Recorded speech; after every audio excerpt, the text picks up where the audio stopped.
Picture this. You wake up when your body is ready. No alarm, no phone, no schedule, no meeting at 9, no inbox, no commute, no boss waiting. Just light coming through the trees, smoke rising from last night's fire, and people moving slowly around the camp. You sit up and ask the simplest question in the world: what should I do today? For most of human history, that was not a vacation thought. That was normal. For roughly 300,000 years, humans lived without jobs, without wages, without office hours, and without anyone deciding what their time was worth. Some estimates say modern humans spend around 90,000 hours of life working.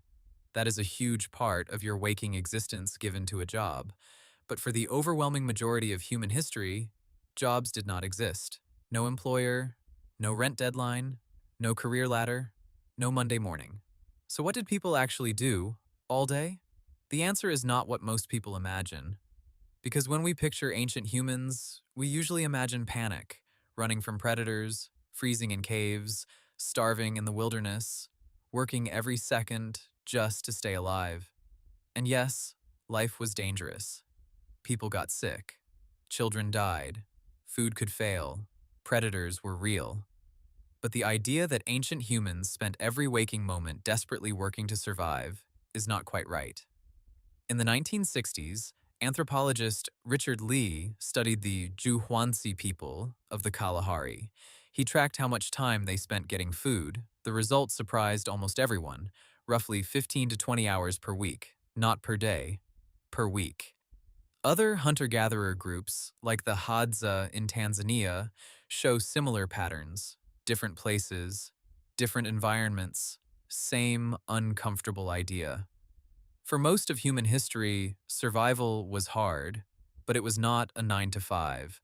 And some archaeological evidence suggests that early farming often brought new health costs.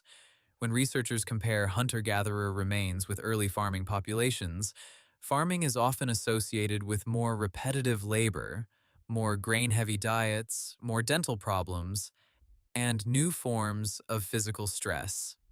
That does not mean hunter-gatherer life was easy. It means farming did not simply make life better, it made life busier. So, let's walk through the day before jobs existed. Sunrise. You wake because the light changes, the camp begins to move. Someone feeds the fire, someone checks a tool, someone laughs at something you missed. There may be 25 or 30 people around you.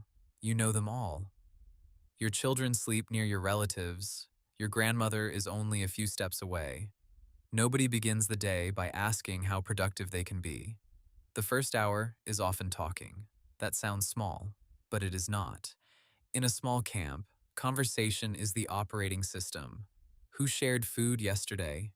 Who saw tracks near water? Who has been quiet and might be sick? Who can be trusted? Who is becoming arrogant? This is gossip, but not in the cheap modern sense. For hunter-gatherers, gossip is law, news, reputation, and memory. There are no police, no contracts, no cameras. If someone takes too much, becomes dangerous, or starts acting above the group, punishment often begins as talk. Richard Lee learned this himself. After living with the Ju Huanzi, he wanted to thank them with a gift, so he bought a large ox for Christmas, a strong animal, a valuable animal.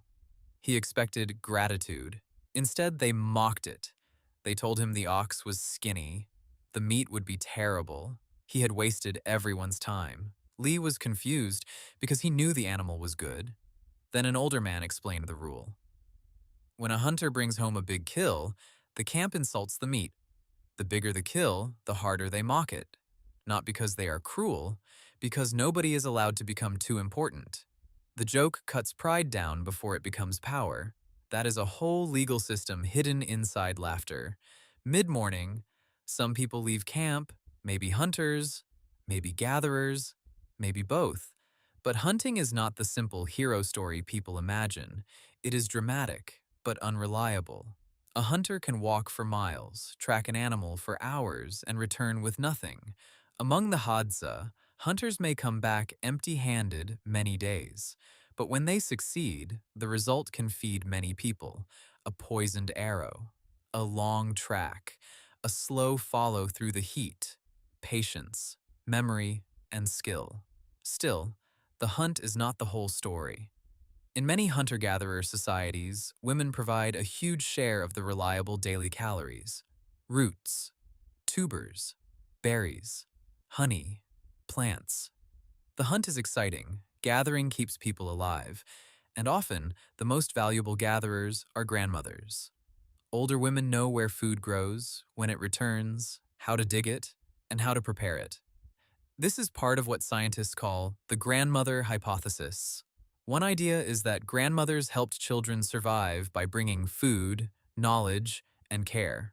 So children did not learn in classrooms. They learned beside the people keeping them alive. A child follows with a small digging stick. Older children teach younger children. A boy learns to shoot birds. A girl learns which plants matter. Someone falls, copies, fails, tries again. The world is the classroom. The test is whether you can actually do the thing.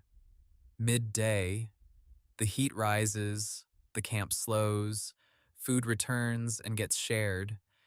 Sharing is not just kindness, it is survival insurance. Today, you share. Tomorrow, someone else shares. In a world without banks, salaries, freezers, or retirement accounts, your relationships are your savings account. Then the middle of the day opens.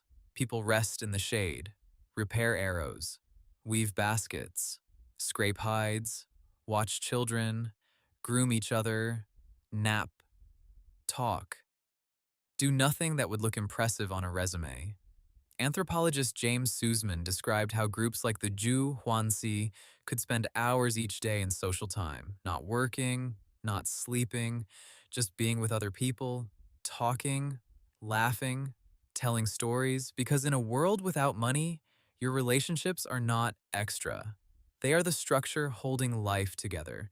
This is also when people made things that were not strictly necessary. And that matters, because if survival were a constant emergency, we would not expect to find art. But we do. At Chauvet Cave in France, people painted animals more than 30,000 years ago with movement, shape, and life. At Blombos Cave in South Africa, archaeologists found shell beads around 100,000 years old, tiny shells with holes through them. Someone collected them, worked them, strung them together. Not because jewelry killed an animal, because humans cared how things looked. In Germany, a flute carved from bird bone shows that humans were making music around 40,000 years ago. Someone turned bone into sound, not a spear, not a knife, music.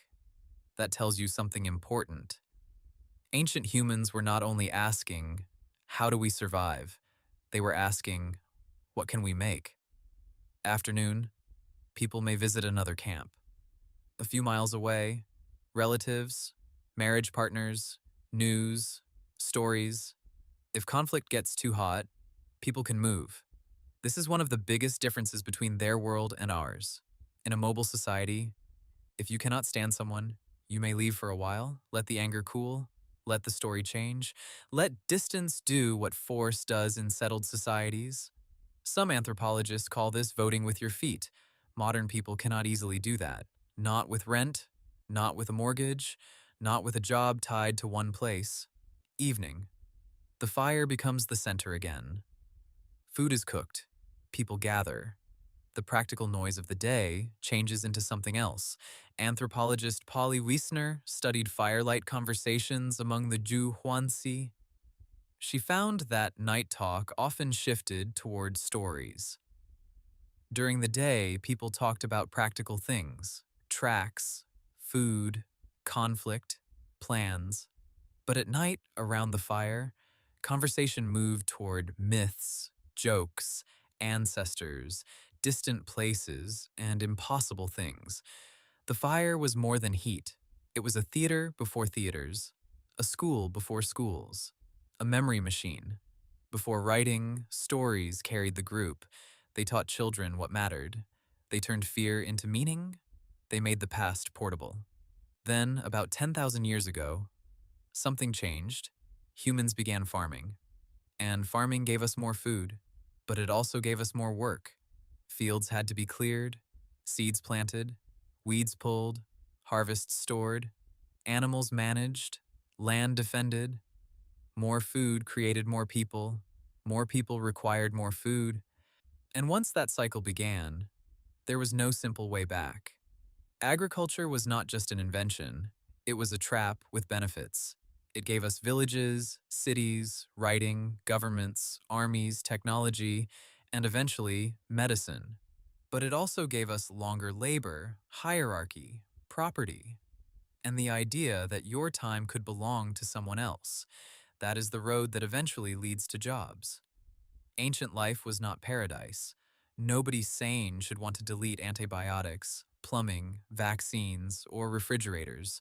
Modern life solved real problems, but your ancestors did have something many modern people barely recognize: a day that belonged to the group, the body, the season, and the moment, time to rest without guilt, time to make, talk, watch, and simply exist without proving the day was useful. Marshall Solins called hunter-gatherers the original affluent society, not because they had wealth, they had almost nothing, but because, in some ways, they had enough. Enough food most days, enough people, enough time, and that is the uncomfortable part. We have more than any humans before us: more medicine, more comfort, more entertainment, more information, more choice. And still, many people feel like they never have time. So when we ask what ancient humans did all day, the real question is not really about the past. It is about us. What is a day supposed to be? A race against a clock? A unit of productivity? A thing to survive until the weekend? Or something older? A morning? A fire? A meal? A story? A group of people who know your name? Work when work is needed? Rest when rest is needed? And silence when there is nothing left to say? For most of human history, nobody had a job, but they still had full lives, maybe fuller than we want to admit.